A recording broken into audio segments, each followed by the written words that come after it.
le grand tête-à-tête des patrons. Et donc, ce que je voulais vous partager, c'est ce rendez-vous entre patrons qui m'a permis, moi, et puis François-Régis pourra compléter. Pour ma part, j'ai pu rencontrer Jean-Charles Decaux, Xavier Huillard, PDG de Vinci, et Enrique Martinez, DG de Fnac Darty. Donc, c'est un peu ça que j'avais envie de partager au NWearers, et puis surtout la méthode de comment je m'y suis pris pour préparer, parce que c'est pas anodin, et c'est pour ça que c'est aussi intéressant d'avoir le retour de François Régis.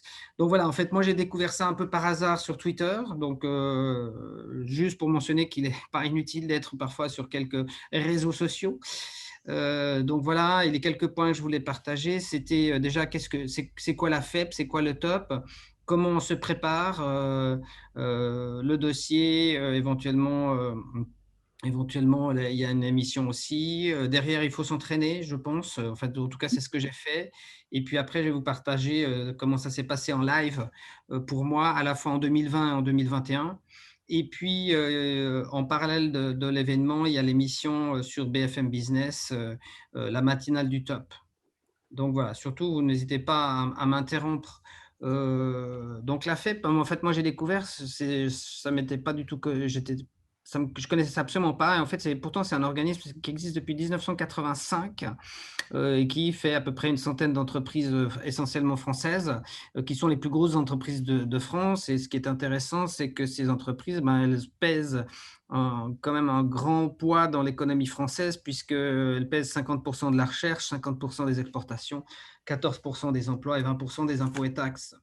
Et donc, cet organisme, alors là, c'est le conseil d'administration que vous avez là, mais il est dirigé aujourd'hui et présidé par le PDG de Plastic Omnium, Laurent Burel. Et donc, c'est lui qui a souhaité, il y a 2-3 ans, que les dirigeants consacrent, ces PDG et DG de ces grands groupes consacrent un peu de leur temps et de leur énergie à accompagner les PME, PMI de France pour booster en fait leur croissance. Et donc, les thèmes des échanges sont très larges. Ça va du conseil stratégique, l'appui à l'innovation.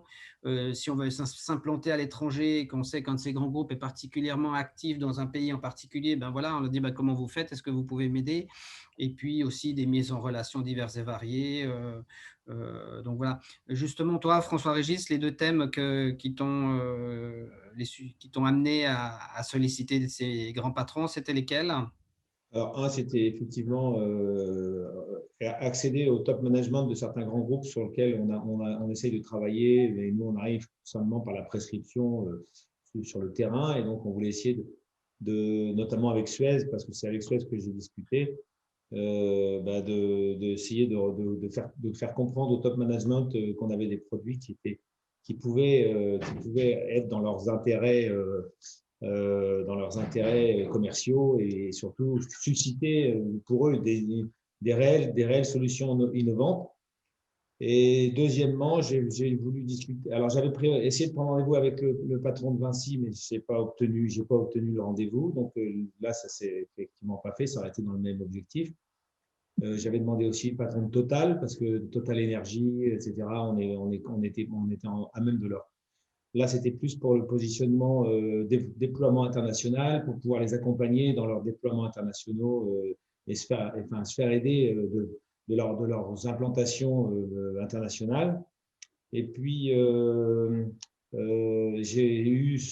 là, c'était plus, entre guillemets, à titre de culture personnelle, c'était Quan Roquette, la patronne de Sonepar, pour lequel j'avais beaucoup Admiration. d'intérêt pour sa façon de sa réussite discrète, entre guillemets, en tant que patronne d'entreprise, et surtout la notion de transmission au sein d'une famille, qui me paraissait être un beau parcours. Donc, j'avais besoin d'échanger avec elle sur ce thème-là, et ça a été très, très intéressant. Voilà.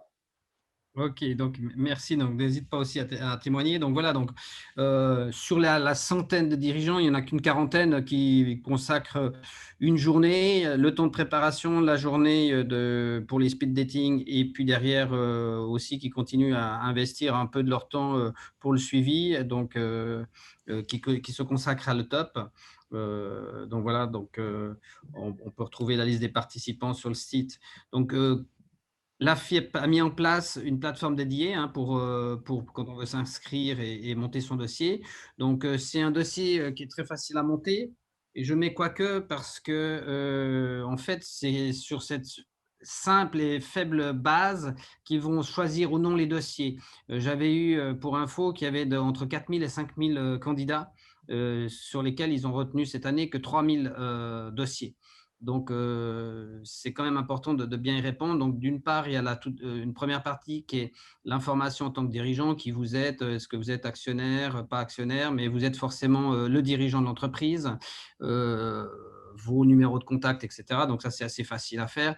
Et après, sur votre entreprise, eh bien là, outre d'écrire les coordonnées de votre entreprise, le SIRET et tout le bazar. En fait, derrière, c'est surtout d'écrire votre activité en une phrase et puis d'abord et ensuite d'écrire plus précisément les produits, les services, votre marché, vos enjeux et vos ambitions. Donc voilà, donc juste pour illustrer, voilà ce que j'ai inscrit pour l'Odécher. Donc nous sommes un industriel du bois qui a pour raison d'être de servir l'harmonie des conditions et du cadre de vie de l'homme en symbiose avec la nature. Et notre métier, c'est de fabriquer des habillages en bois massif, design et acoustique. Donc voilà, ensuite, ce que j'ai voulu véhiculer comme message, c'est qu'on a vraiment un savoir-faire d'expertise. Donc, j'ai insisté sur le fait qu'on était un candidat EPV et qu'on matérialise. Mon idée, c'était d'accompagner toutes ces entreprises qui ont des grands, là, beaucoup de com autour de leur engagement RSE. Ben, je dis ben, aussi ben, matérialiser avec des habillages en bois de vos bâtiments. Euh, pour un retour à la nature en mettant du bois à l'intérieur et à l'extérieur. Comme c'est le top s'adresse aux entreprises qui ont des ambitions de croissance, j'ai voulu illustrer le fait que nous, on avait une ambition de croissance. Donc, avant Covid, on avait une croissance de l'ordre de 20% par an, donc on était un peu freiné par le Covid. Mais en attendant, notre business plan, en fait, à horizon 2030, c'est de multiplier notre chiffre d'affaires par 2,5 pour atteindre 25 millions, dont 50% à l'export. Aujourd'hui, on fait 18%.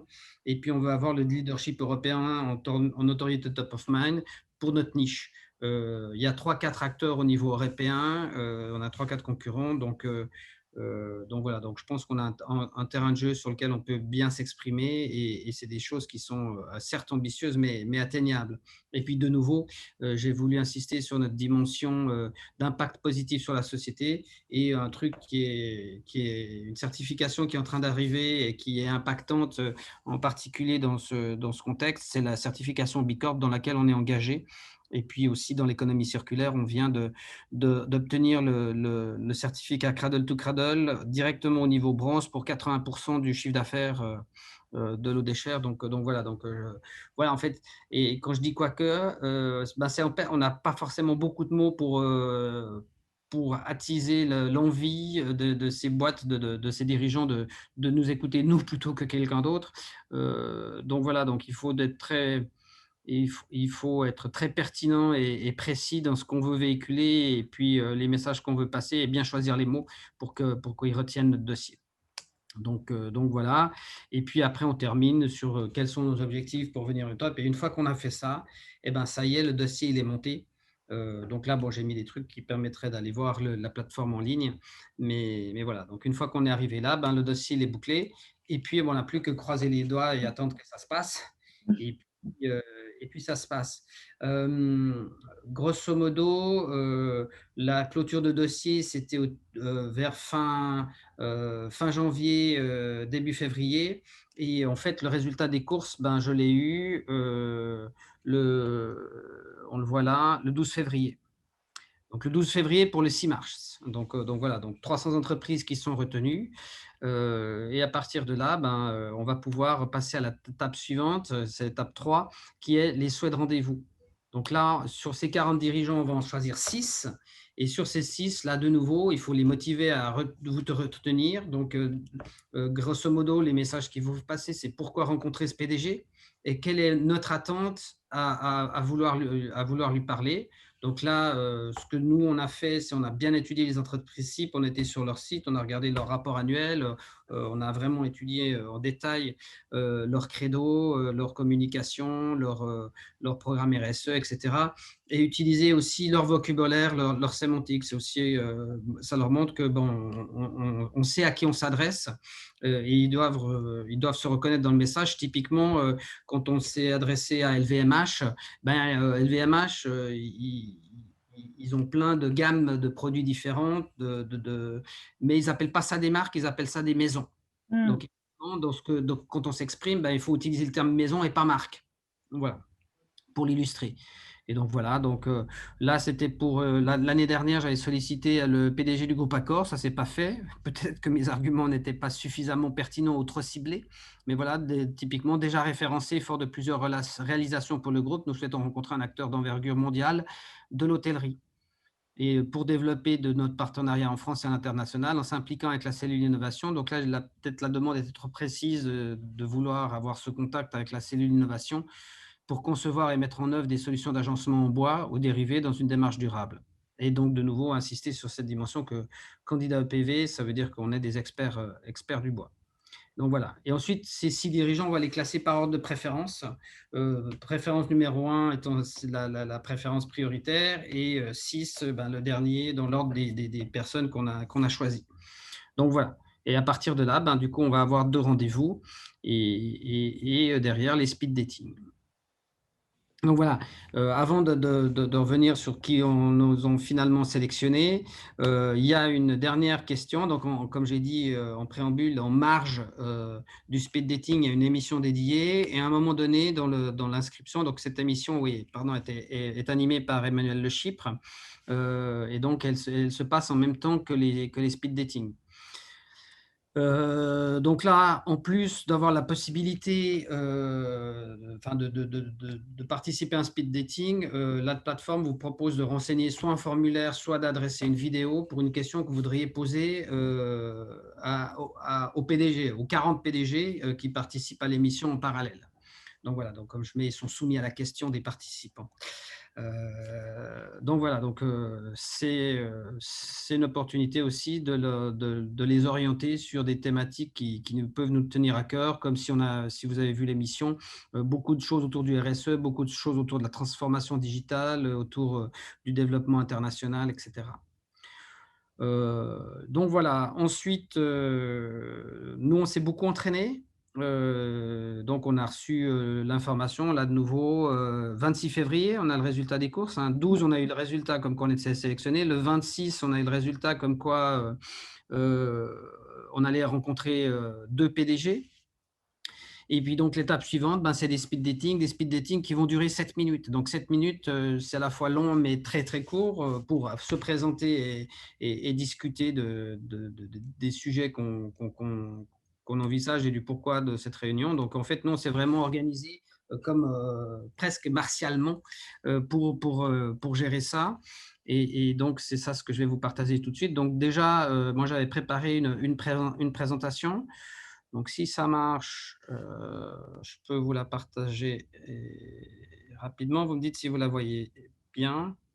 Mais comme ça charge, ça va arriver. Voilà. Vous la voyez. Ah, voilà. Donc, voilà. Donc, on avait fait, par exemple, pour Vinci, une petite… Excuse-moi, mais on ne la voit pas là. Non, elle n'est pas arrivée là. Vous la voyez pas? C'est encore noir de nos écrans. Ah, ok. Donc, je vais voir si je peux la partager autrement.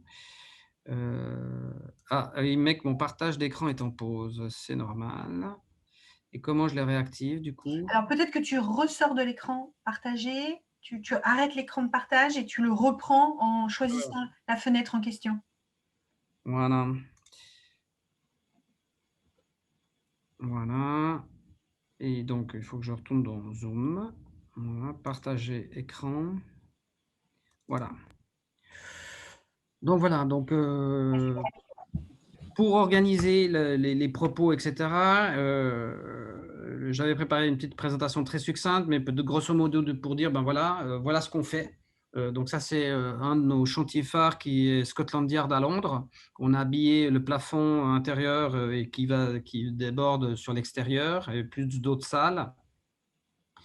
Hop, et puis donc du coup, nos produits finis, donc ce sont des panneaux préassemblés, donc il suffit pour les poseurs juste de les assembler comme un Lego.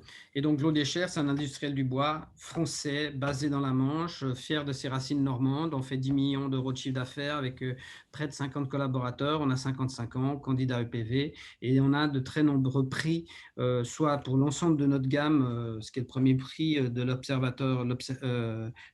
du design, et puis des prix ensuite, soit pour un produit spécifique ou via les architectes qui reçoivent des prix pour des projets qui sont nommés.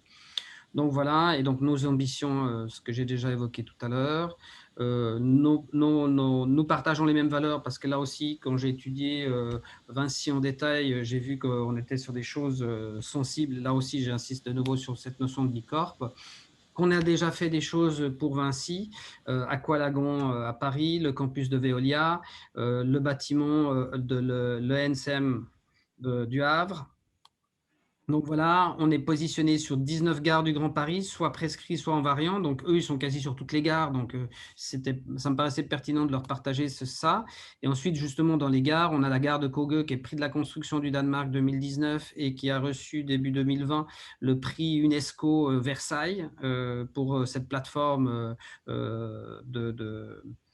d'un hub d'une gare de Copenhague. Et puis, on a le bâtiment en extérieur des docks de Bruxelles pour montrer aussi ce qu'on fait en extérieur. Donc, voilà. Et en fait, ce que l'Eau des Chers a à offrir, donc c'est ce que j'ai partagé de nouveau aux deux PDG que j'ai entendu, ben, c'est une forte capacité d'innovation, donc une capacité de faire du sur-mesure. Et donc, qu'on vient d'investir dans un laboratoire R&D et un outil industriel pour lesquels on n'utilise que 43% de la capacité installée. Donc, on a énormément de disponibilité pour faire plein de choses. Et on a entre autres fait par le passé 10 000 portes pour le groupe Accor. Donc, on fait aujourd'hui des choses qui sont très lignées et très à la mode, mais on est capable de faire plein d'autres choses. Donc, ça, c'était le message que j'avais passé. Et bon, je n'aurais pas forcément partagé cette diapo, mais voilà, l'idée c'est de dire en quoi nous on peut contribuer aux projets architecturaux de Vinci ou de Fnac Darty, et à quoi ils pourraient, compte tenu de ce qu'ils ont pu découvrir de l'eau des chers, à quoi ils pourraient nous associer. Et enfin, le speed dating pour moi a été réussi si j'étais en capacité de donner envie et de capter un ou plusieurs rendez-vous dans la foulée. Et donc voilà, et on va voir effectivement ce que c'était. Donc voilà ce que je leur ai partagé. Et donc, j'arrête de nouveau mon écran pour revenir sur ma présentation précédente. Donc, on a défini le contenu et ils ont une plateforme dédiée pour la visio. Donc, il s'agit d'aller tester la plateforme pour être sûr que ça fonctionne. Donc, c'est ni Zoom, ni Teams, ni autre. C'est un truc vraiment fait quasi sur mesure. Bon, j'imagine qu'en API, derrière, ce sont des solutions du marché, mais néanmoins, c'est invisible pour nous. Ce que j'ai fait aussi, j'ai sollicité des collaborateurs, c'est de bien étudier nos interlocuteurs. Alors, normalement, je pense que je vais vous le partager aussi parce que ça peut être intéressant de voir comment je m'y suis pris. Alors, vous avez mon écran là? Non, on n'a Ah, plus de partage là. d'accord. Alors, pourtant, il était là. Voilà, donc là, vous le voyez ou Oui, pas? il est revenu. Ouais, donc là, c'était la plateforme, hein, dont je disais. Ensuite, euh, voilà, ensuite connaître nos interlocuteurs. Donc c'est ça ce que je voulais vous partager. Donc il faut que je change d'écran et que je vous repartage cet écran.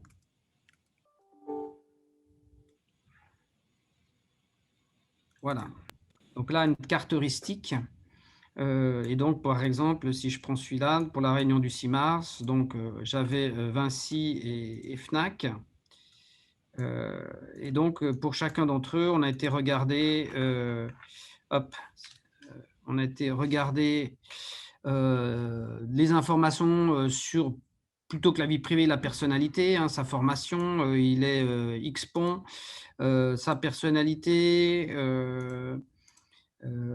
diverses informations qu'on a trouvées, son parcours académique. Donc, ce qui était intéressant, enfin son parcours, sa carrière professionnelle, ce qui était intéressant, c'était qu'il a été dans la Manche, donc on avait quelque chose en commun. Et ça a été utile de le savoir pour le coup dans la vidéo qu'on a eue avec lui.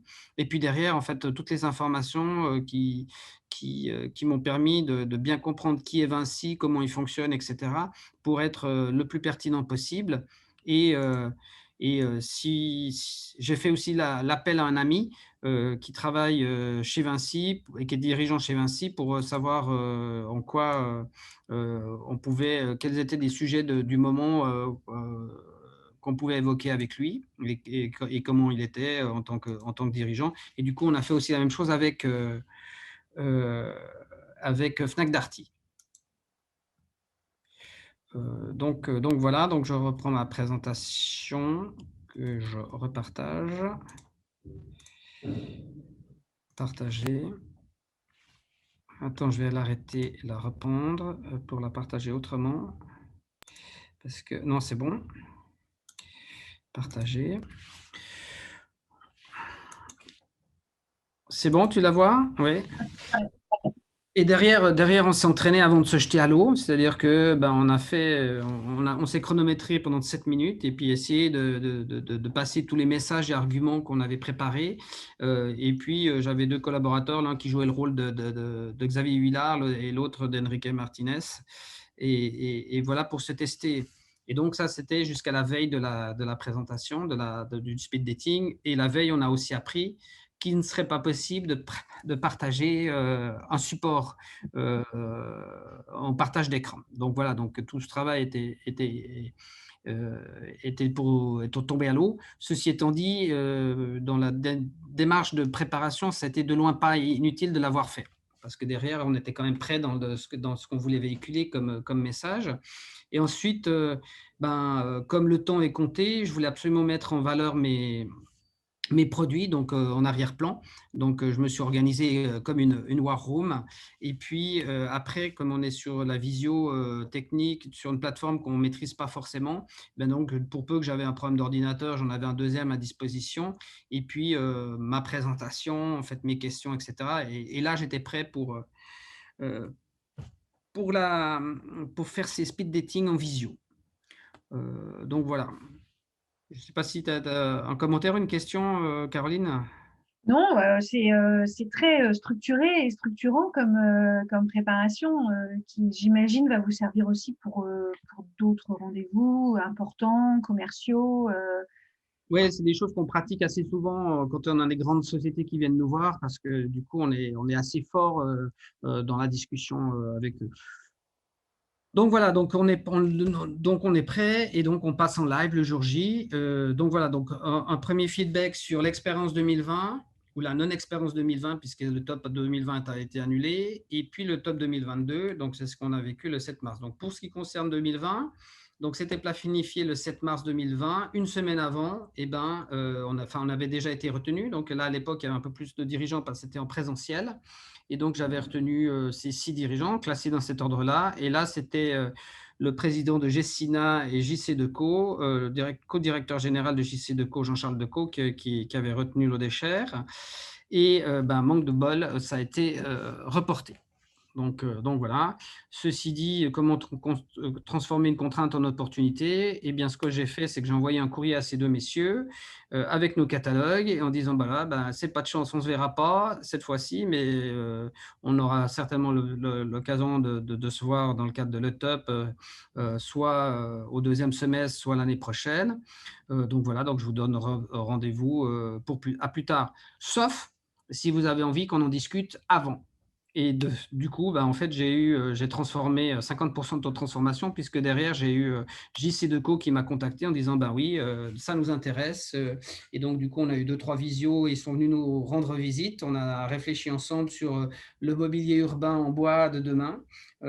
Et derrière, peut-être des dossiers. Et plus que peut-être, est-ce que Est-ce qu'on a transformé l'essai? Eh bien oui, puisqu'on a installé tout début de cette année nos premiers panneaux en bois dans des abribus à Grenoble en test, et qui nous donneront probablement d'autres abribus ailleurs. Et l'idée de poursuivre notre collaboration pour travailler sur des abribus entièrement en bois. Et on a aussi évoqué déjà d'autres projets, mais je pense qu'on a pu asseoir notre expertise du travail du bois auprès de JC Deco. Donc voilà, malgré le fait que le top n'ait pas eu lieu, on a quand même réussi à dérouler cette pelote-là. S'agissant de le top 2021, donc là c'était le 6 mars. Donc les Normands, déjà en préambule, dans le journal de entreprise, il y avait un petit article comme les entreprises qui participaient. Donc CEUC, qui est une entreprise une entreprise d'intelligence artificielle qui est basée à Caen, donc l'Eau-des-Chères, et Saint-André Plastique, qui font des emballages plastiques basés dans la Manche également à proximité de Saint-Lô. IMV Technologies, je ne sais pas trop ce qu'ils font. TOWT, qui est une entreprise de transport de marchandises à la voile au Havre. Et Tubao, ben, c'est l'entreprise de François Régis.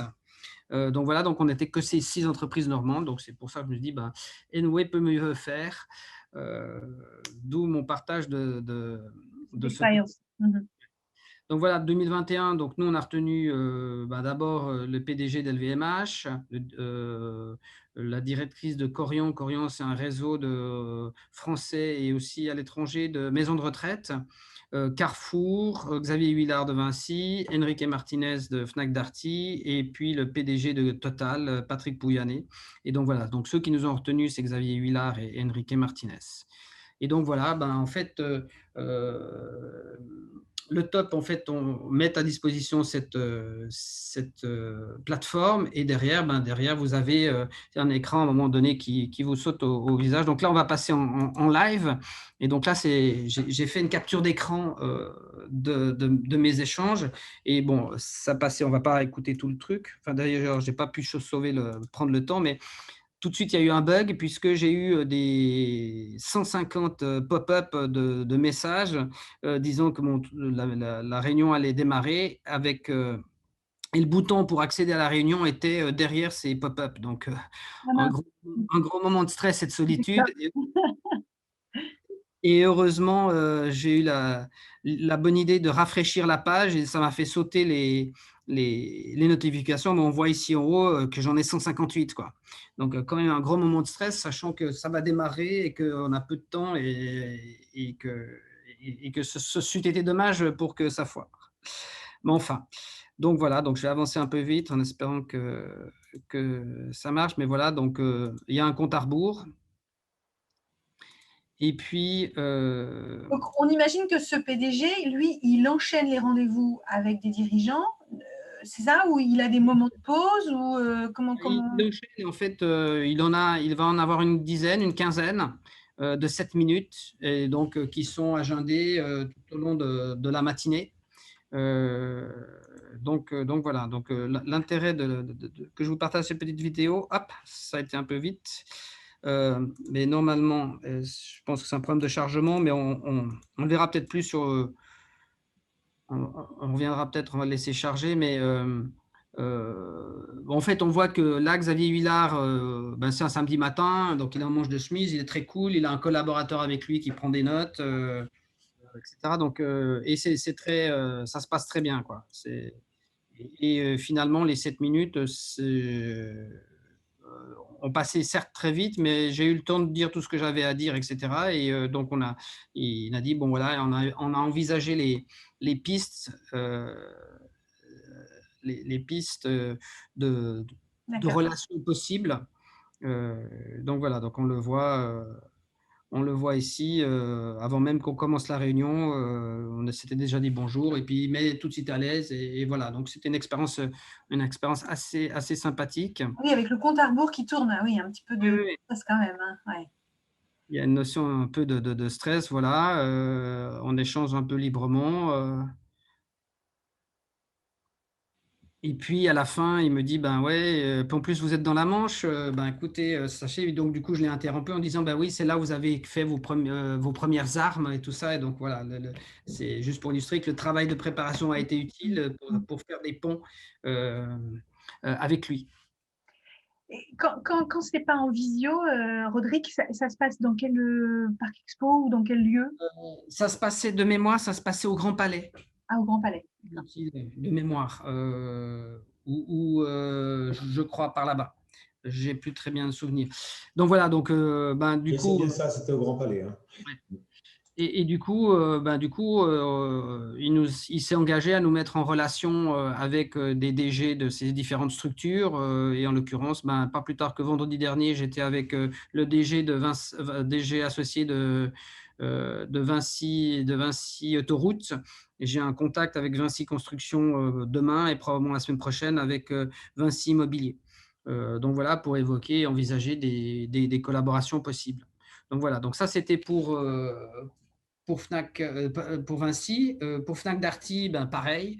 Et donc là aussi, j'ai fait des copies d'écran.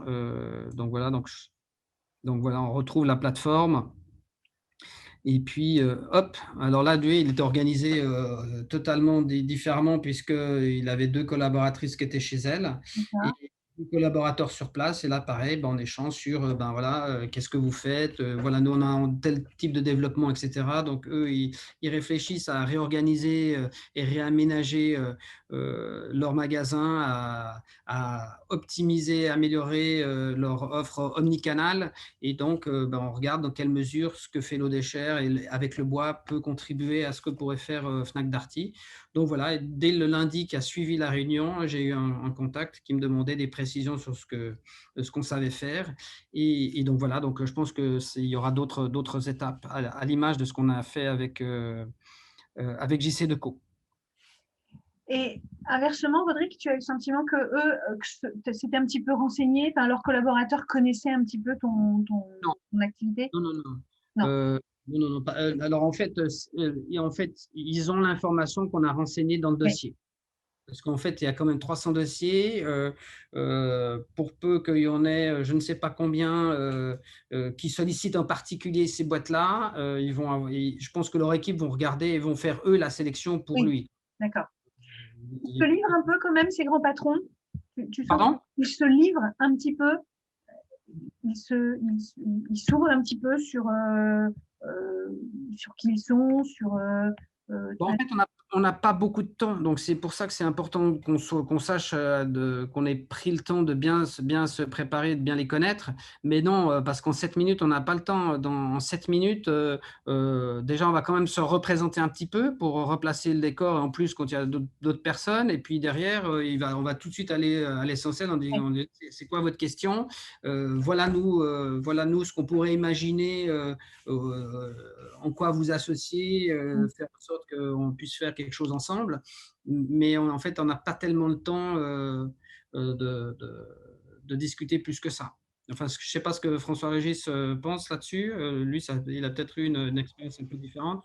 Alors, moi, je suis très intéressé par la façon dont tu décris ta préparation parce que moi, j'ai fait une préparation beaucoup plus décontractée, va-t-on dire. J'avais un peu étudié le profil de chaque candidat. J'avais fait une préparation un peu personnelle de mon approche. Je n'avais pas préparé du tout de visuel parce que je me doutais que ce n'était pas facile à leur proposer et que ce serait peut-être même pas techniquement possible. En fait, j'avais beaucoup plus préparé le top de 2020 qui a été annulé au dernier moment, mais je l'avais bien préparé et j'ai repris mes préparations de 2020 pour faire celle de 2021. Mais en réalité, comme j'ai eu que deux interlocuteurs qui n'étaient pas ceux que j'avais mis dans mes premiers choix, j'avais un peu moins préparé pour ces interlocuteurs-là que pour les autres. Et ça a été plus une discussion à bâton rompu, je dirais, d'homme à homme ou d'homme à femme, très, très, très, très cool. J'ai eu, par l'intermédiaire de Suez, j'ai bien eu tout de suite après, les interlocuteurs dont il m'a parlé, auprès de à qui j'ai envoyé des mails qui m'ont répondu. Et donc, il y a eu une suite qui a été donnée. positive ou pas, pour l'instant, c'est pas véritablement le sujet. C'était plus savoir si on pouvait avoir un interlocuteur ou pas. Mais en réalité, moi, j'ai pas du tout. Alors, je me suis pas mis du tout. Alors, je me suis pas entraîné comme tu l'as fait. Je me suis pas mis en condition de war room du tout. Je me suis mis. Je suis arrivé en pleine décontraction. Mais chacun a son tempérament là-dessus. Et en fait, j'avais ma compagne qui était de l'autre côté de la caméra et qui m'a dit, qui était la seule qui pouvait commenter la façon dont ça pouvait se dérouler, et qui m'a dit, mais tu aurais beau préparer, tu ne pouvais pas mieux faire, quoi. Il t'a dit tout ce qu'il y avait à dire, et puis ils t'ont répondu tout ce qu'ils avaient à répondre. Donc finalement, moi j'ai trouvé ça sympa, mais pas.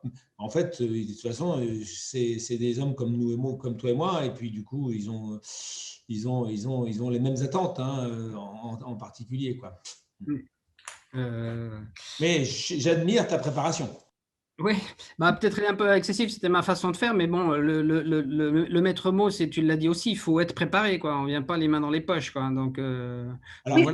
Effectivement, il faut être conditionné. Alors, être conditionné, chacun a sa façon de le faire. Il y en a qui ont besoin de grandes respirations préalables, etc. Puis il y en a qui ont besoin de faire un peu le vide dans leur tête. Moi, j'avais plutôt besoin de faire le vide dans ma tête quelques heures avant. J'avais bien pris des notes sur ce que j'avais à leur dire, etc. J'avais bien pris la précaution de rédiger le dossier qu'ils ont pu avoir en lecture préalablement.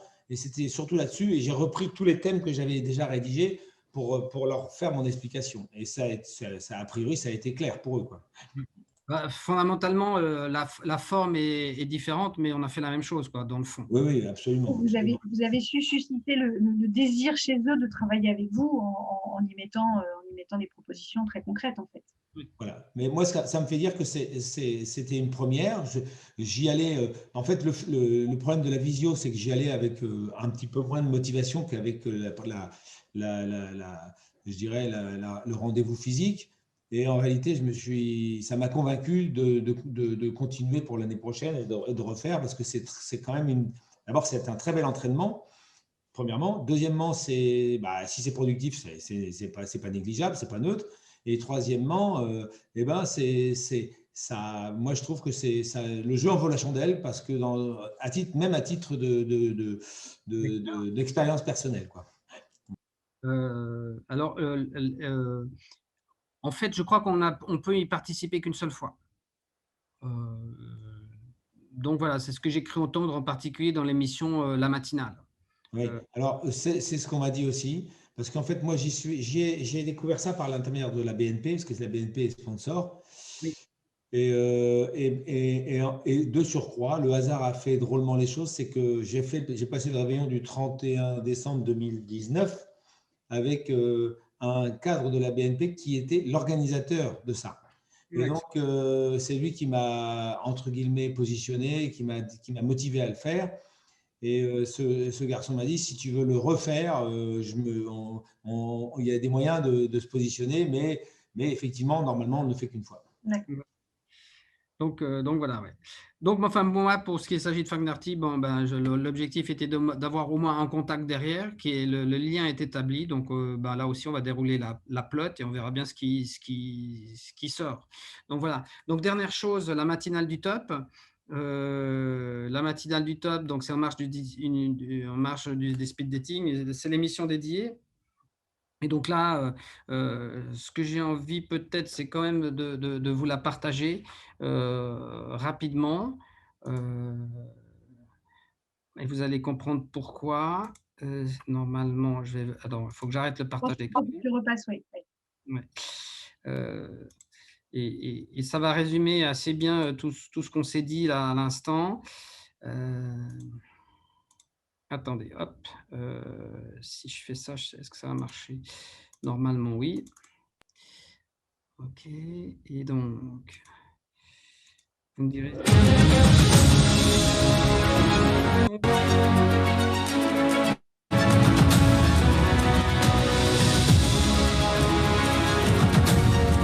BFM Business, la matinale du top, le grand tête-à-tête des patrons pour la croissance. Emmanuel Le Chypre. Bonjour. Vous voyez l'écran, vous entendez le son? Oui, on voit l'écran et on entend le son. Bonjour à tous, ravi de vous accueillir sur BFM Business pour une émission exceptionnelle, la matinale du top. L'objectif, eh bien, c'est de faire mieux travailler ensemble les PME et les grands groupes au service de la croissance. Ça, c'est l'objectif. La méthode, eh bien, c'est les patrons des grands groupes qui vont répondre aux interrogations des plus petits chefs d'entreprise pour évidemment avancer ensemble. Laurent Burel, bonjour. Bonjour. Laurent, vous êtes le président de l'AFEP, l'Association française des entreprises privées. Le top, c'est votre idée. Oui, merci Emmanuel de nous recevoir. Avant de vous parler du top, une seconde, 3 mots sur l'AFEP. Oui. Car nous sommes une association discrète, mais très importante. On regroupe les 100 premières entreprises françaises, privées, entreprises privées uniquement. On représente 50% de la recherche et 50% des exportations françaises. On représente 14% des emplois et on représente 20% des impôts et taxes. Donc, on est important dans le Donc, pays. vous êtes des locomotives, Laurent Burel. Nous sommes des locomotives. Nous sommes des locomotives très visibles en tant qu'entreprise et très discrètes en tant qu'association. Alors, le top, c'est quoi ? Il est ancré dans l'idée nationale que les grandes entreprises sont égoïstes et ne s'occupent pas des autres. C'est totalement faux. Et j'ai voulu montrer par cette 3e édition du top, car ça fait 3 ans que nous le faisons, et ça a été un grand succès, que les grands PDG, des très grands PDG même, savent donner du temps de préparation, une journée entière aujourd'hui, puis le suivi après, pour du speed dating. Le speed dating, c'est bien connu pour autre chose, mais là, c'est du speed dating entre une PME et un grand groupe. Et c'est quoi? C'est qui a un problème d'exportation, qui a un problème de technique, de fabrication, juridique, social, comptable, informatique. Demandez-nous, on a des équipes, on est gros, on a des gens compétents et on va faire le suivi, on va pas vous laisser tomber. Et je crois qu'il y a des témoignages comme quoi nous faisons le suivi et nous avons cet élan de générosité. Il n'est pas fin, c'est notre intérêt. Alors, c'est le principe de ces speed dating qui d'habitude ont lieu physiquement, hein, et là évidemment la crise sanitaire ne permet pas de le faire. Et donc on va reconstituer cette façon de fonctionner. Et d'ailleurs, pour vous le prouver, eh bien c'est un patron de PME qui va vous poser lui la question effectivement sur qu'est-ce qu'il peut attendre de ce top. La matinale du top, le grand tête-à-tête des patrons pour la croissance. Bonjour mesdames, messieurs, mon nom est Rodrigue Carrasco, directeur général associé de la menuiserie industrielle Lodescher à 40 ans dans la Manche. Ma question, qu'est-ce qui fait qu'un speed dating à le top se traduit par une collaboration fructueuse? La matinale du top, le grand tête-à-tête des patrons pour la croissance. Et c'est ça Laurent Burel, hein, la clé de tout, la collaboration fructueuse. Bon voilà. Quelle entrée en matière! Donc, je reprends ma présentation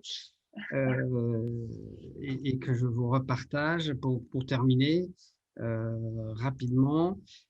Quelle visibilité! Je vais devoir Non, vous abandonner parce que j'ai vraiment, une réunion à 12h30. Donc je vous remercie, mais je dois vous abandonner. Pas de souci. Au revoir, François-Régis. Merci, à bientôt. Donc voilà, en fait, À bientôt. il me reste juste 2 diapos à partager. Ben, en fait, là aussi, j'ai transformé l'essai parce que quand on a la possibilité de poser la question, donc il y a potentiellement 300 questions. Les gens posent des questions et qu'on peut le faire sous format vidéo. Donc moi, il fallait absolument que je pose une question. Il fallait absolument qu'elle soit en vidéo de telle sorte que je puisse vous faire voir à la fois un produit et la marque à l'écran. Et j'aurais pas pu mieux réussir puisqu'on est la première vidéo qui passe. La 3e mission, au début de l'émission, c'est a priori là où il y a le plus fort audimat. Donc voilà, j'ai transformé cet aspect-là de la présentation et j'en suis fort aise. Donc voilà, donc une expérience. C'était une très bonne idée de poser une question d'ordre très très générique et ils s'en sont emparés pour faire l'intro. Voilà. C'est une belle réussite, hein, très belle réussite. Oui, et c'est vrai que les autres questions qui ont été posées, c'était sûrement comment ils gèrent la crise, comment ils sont résilients, qu'est-ce qu'ils font en termes d'RSE, en termes de transformation digitale, etc. Et moi, j'ai plutôt parlé sur le process et la chance, c'est que, 1, ma question a été retenue, 2, elle passe à un moment idéal. En intro. En intro. Et pour avoir regardé la vidéo, j'avoue que je me suis arrêtée à 1h et quelques. Donc, si tu étais passé après, effectivement, je ne t'aurais pas vu. Ouais. Et tous les dirigeants n'ont pas pris l'opportunité de le présenter sous forme de vidéo. Ouais. Et surtout, et ceux qui ont pris saisi l'opportunité de faire la vidéo n'ont pas mis nécessairement leurs produits et leurs marques en valeur. Avant. Là, ils se sont positionnés, eux, en tant qu'individus qui posaient une question. Ouais. Ouais, dans un bureau assez basique, standard, où on ne voit pas le produit, on ne voit pas l'entreprise. C'est dommage, en fait. Cette opportunité, il faut la saisir et montrer un maximum. Et de ne pas oublier que BFM, c'est avant tout une télévision. Et une télévision, elle a besoin d'images. Voilà, absolument. Donc voilà, donc ce que je voulais partager sur ce que c'est que le top, comment on se prépare, comment on s'entraîne, partager ces lives parce que du coup, je pense que c'est là-dedans qu'on se rend compte de l'événement vraiment, puis saisir cette opportunité qui est donnée par l'émission. Donc voilà, donc top 2022, c'est à vous. Bien sûr, merci beaucoup de proposer ton aide, j'imagine, hein, une petite task force NOA pour inciter. Dans le calendrier, tu dirais qu'il faudrait peut-être en reparler aux associés à partir de quand dans l'année? En fait, déjà, je pense que c'est pour ça que je mets les liens de suivre LinkedIn ou les comptes Twitter, parce que c'est là-dessus qu'on va voir apparaître les dates auxquelles vont avoir lieu le top 2022 et probablement autour de, je dirais, novembre-décembre, on va voir les premiers tweets, les premières informations et puis en fait, les dossiers sont à clore pour la mi-janvier ou la fin janvier 2022. Donc voilà, moi évidemment, je suis à votre disposition pour toute question relative à le top et puis le mérite, c'est que comme on a enregistré cette petite vidéo, on pourra la partager. On peut la partager. Nous, on prend la date d'effectivement novembre pour en communiquer l'ensemble du processus, de rappeler l'ensemble du processus et puis de voir s'il y a des gens qui veulent se rapprocher de toi pour que tu les accompagnes. Merci infiniment, Roderick, de cette présentation.